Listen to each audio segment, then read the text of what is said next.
There will be mistakes, but what we do try to do, as we did after the NIE from October 2002 and weapons of mass destruction in Iraq, was to learn from that, profit, and make change.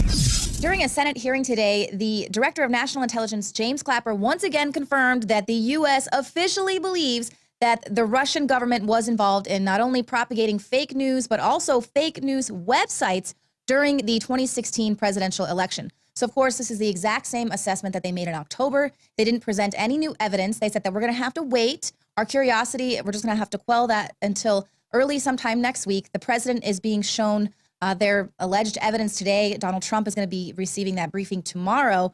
Well, my question is, why in the hell is Lion James Clapper being upheld as some unimpeachable bastion of truth-telling? This is the same man that famously lied under oath when he was asked about the NSA spying on innocent Americans. Does the NSA collect any type of data at all on millions or hundreds of millions of Americans? No, sir. It does not. Not wittingly. James Clapper also had his fingerprints all over the weapons of mass destruction report that led to a war in Iraq under false pretenses.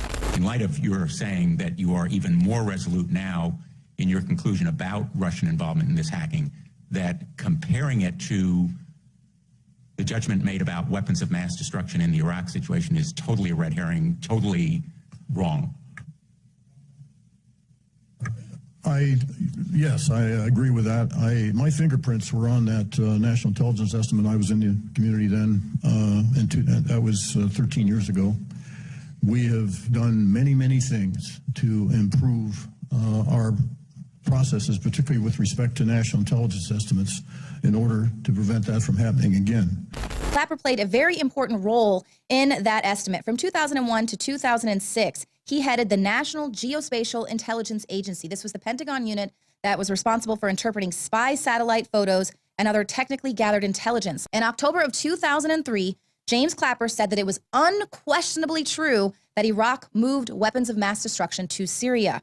He said he was providing a personal assessment, but he said the obvious conclusion one draws was that there, quote, may have been people leaving the scene, fleeing Iraq, and unquestionably, I am sure, material, end quote. So no further evidence was ever provided to support the general statement at the time, much like we still have yet to see any evidence to support their assessment that Russia interfered with our election. Now, even former Bush advisor Karl Rove cited Clapper's theory in his book as the excuse of why we went to war in Iraq. So now, once again, we are being asked to take Lion James Clapper on his word, on his personal assessment, something that could potentially take us into war with Russia. So what's more, today, Clapper also expressed concern that President-elect Donald Trump is disparaging U.S. intelligence and he's potentially damaging public confidence. No, what is continually damaging the public confidence are your faulty assessments and lying under oath. That's what's causing the public to have a very healthy skepticism of these intelligence reports.